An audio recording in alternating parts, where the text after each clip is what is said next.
Hey, what's up? This is Brandon Simmons for BrandonSimmons.biz. This is my weekly video blog called Bullheaded, a review of the Houston Texans news, as well as a preview of the upcoming game matchups. So, this week, coming off that embarrassing loss to the Denver Broncos, the Houston Texans are going to go on the road and face the Tennessee Titans in the first of two regular season matchups within the last 3 weeks of the season. But before we get into all that, let's kind of recap the disaster that was that Broncos game. So first and foremost, I mean Texans, they really completely blew it in that game. That's the first thing that comes to mind. They if they won that game, they could have had a game up on the Titans, and they probably could have had they had that game up, they probably could have went into this game and got the win. And if they got the win this weekend with a game up on the Titans already, and go up 2 games, they more than likely would have walked away as division champs right now, or after this weekend. But instead, they found themselves, tied in against the Titans team that's pretty much on the rise right now. Ryan Tannehill is like 6-1, 7-1 as a starter and everything. So, it's putting them in a pretty compromising position, to be honest with you. Another thing about that game and what I figured was probably happening, they were just unfocused on that game from the jump. Now, of course, I could have been fooled, and I see that they came out, they're at home, so they got the battle red jerseys on. So anytime they get the battle red jerseys out, that's like homecoming for us.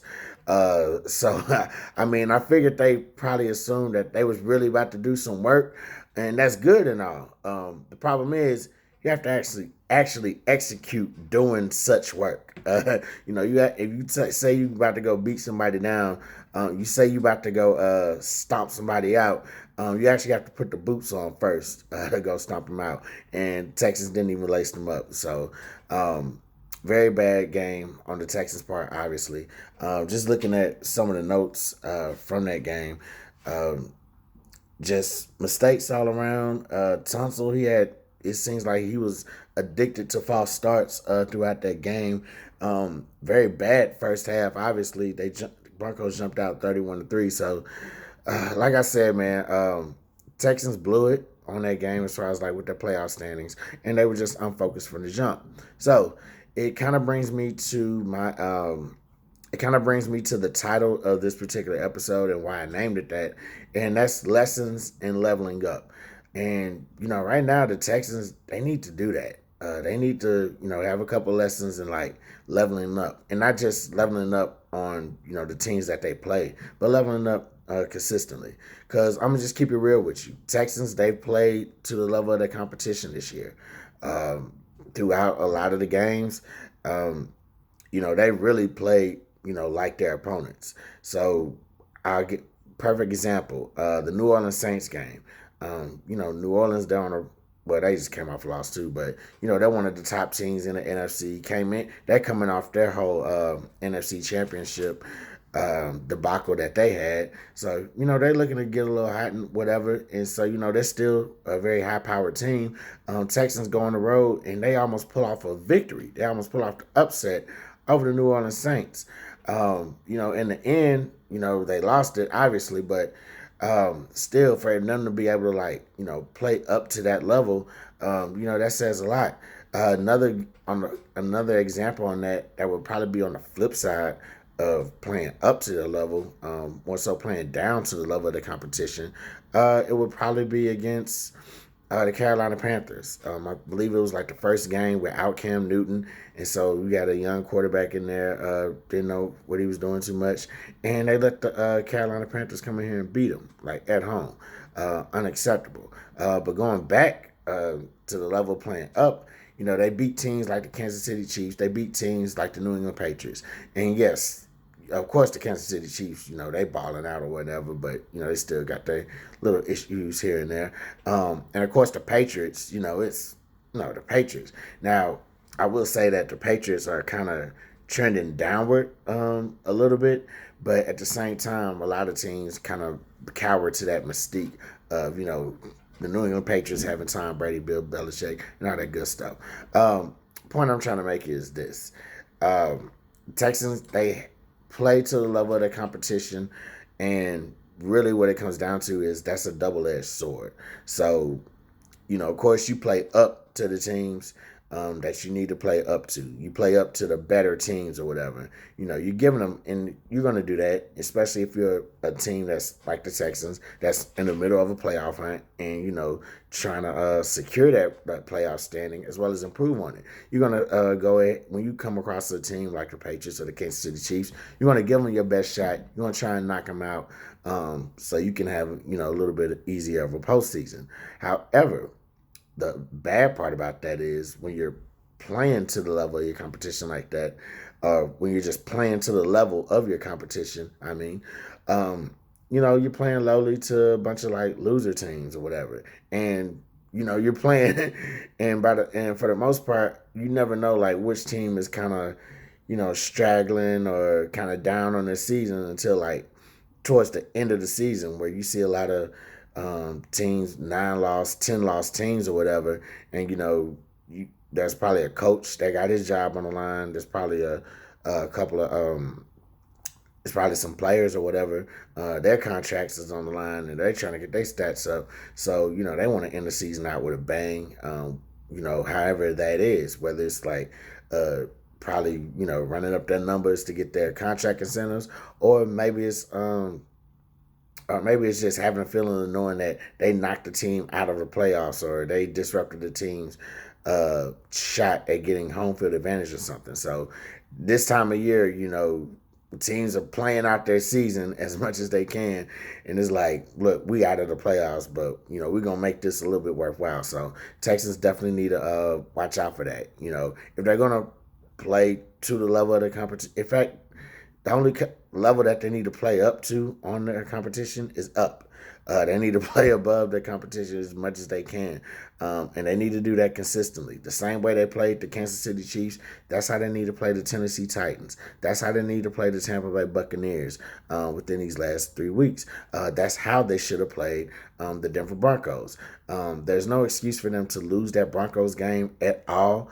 That was a Broncos team that's, they're pretty much like they're done for the season. Like they're Flacco, he got hurt or whatever. They put him on IR. They just got their rookie quarterback Drew Lock. He just came off of IR. So they're just trying to see what they have right now.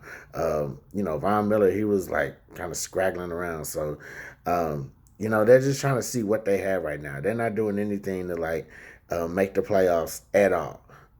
So teams like that, you have to, go in there and knock them out. Same thing with the Tampa Bay Buccaneers coming up. You have to go in there and you have to knock these guys out. You have to play them like you played the Patriots. Play them like you played the Raiders. Well, Raiders probably had a good example, but probably I would say play them like you played the Saints, but you lost that game. But the point I'm getting is you have to just play above the competition and not to the competition. So that's all I got to say about that. So let me just flip it over and get into this whole game, these game points. Man, here we go. Yeah, so like I was saying, Texans are going on the road this weekend to play the Tennessee Titans in the first of 2 games in the last 3 weeks of the regular season. This is obviously like the first time that they played each other all year, so there's no real clear cut tiebreaker given to either side right now. If the Texans get this win, they'll obviously take control of the AFC South, and then if they get the W next week against Tampa Bay, they'll be 2 games up on the Tennessee Titans, and they should be able to like have some. They should be able to walk away with the division if Tennessee loses, or at least have like some type of leverage over them as far as like taking control of the division, but. That remains to be seen, because what they got to do first is win this particular weekend. So they can get away with a win this weekend if they do these 3 little things. Number 1, prepare to stop Derrick Henry. Last 4 games, Henry has had like has rushed for 100 yards. So he's kind of hot right now. I will say that I've been seeing that he's reportedly dealing with a hamstring injury during this week, but he's still expected to play on Sunday. So not sure how serious that injury is, whether it's going to put him at 70% or if he's still going to be around like a 90-95% type of deal. But I would still say prepared to stop him, prepared to take him, away from their game plan and everything, because he's a beast. I remember watching a little bit of the Kansas City Chiefs game. The Kansas City Chiefs game that the Titans played, and the Titans were down. But they were still going to Henry. They were still feeding him the ball, and that's crazy to see. Like a team feed a running back or resort to the running game when they're down that late in the game. So um, he's definitely a huge weapon for him, and probably part of the reason that Ryan Tannehill has been going crazy since he started the game. So number two, speaking of Tannehill, get up in his grill consistently. Keyword on consistently. Apply the pressure to him consistently. Tannehill, since he took over from Marcus Mariota, he's been 6-1 as a starter. He has 15 touchdowns, 5 interceptions. Another number that's been kind of interesting to me is that he's been sacked 24 times, and this is within this 7 game span. And so compare that to Mariota's 6 game span, which he's been sacked like um, 25 times. So you would think like with a new quarterback, sacks would kind of go down a little bit. You wouldn't expect him to be like um, around this close of a number. So yeah, they seem to have some issues with the O line. I didn't really see anything about if anybody was injured in that, but yeah, they seem to have some protection issues. So I would definitely say, we got to get Tannehill, we got to get in Ryan Tannehill's face like constantly, make him uncomfortable when dropping back, because he can put up some big numbers, but at the same time, during his tenure as well, during his run as well as a starter, he's been sacked at least 4 times, 3 times. During this whole starting run.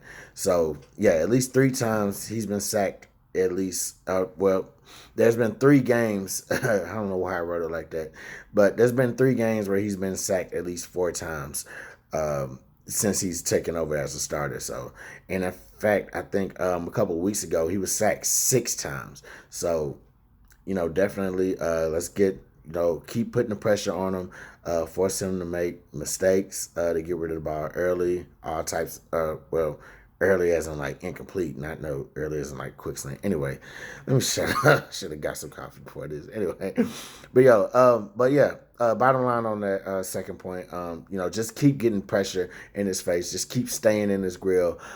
Make him feel that heat. Number 3 and final point, attack the air. So Titans, they have a 25th ranked secondary, and Fuller, he should be healthy. I think I believe he missed the last game, but he should be healthy come this Sunday. So, Fuller, Stills, of course Hopkins, he always there, good. QT, all these guys, man. Probably more so like Stills and Fuller, but just get after that secondary. Just make big plays. Win your matchups. How you can win them, and just kind of just find the open guy and to generate plays off of. Of course, bring the tight ends into it as well. They've been I especially like how they have been doing this year. They've been extremely helpful, but definitely we need to get back to throwing the ball to the receivers and just kind of spreading the field a little bit. Watson, he can do it with his feet or whatever, but he definitely has an arm that can, really just stretch the defense out. So, yeah, let's go ahead and make sure we can attack that secondary for sure, for sure. So, Texans, three things they got to do, just to recap it. They got to stop Derrick Henry for sure. Make sure that he's forced out of the game plan. Put the pressure on Ryan Tannehill consistently, and also just attack the secondary. Attack that Titans secondary. Texans do those three things, they should be able to get the W and take control of the AFC South, and then just move forward with trying to trying to finish the season off with a couple of big wins. So that's all I got for y'all this week. That being said, I'm Brandon Simmons for BrandonSimmons.biz. Holla black.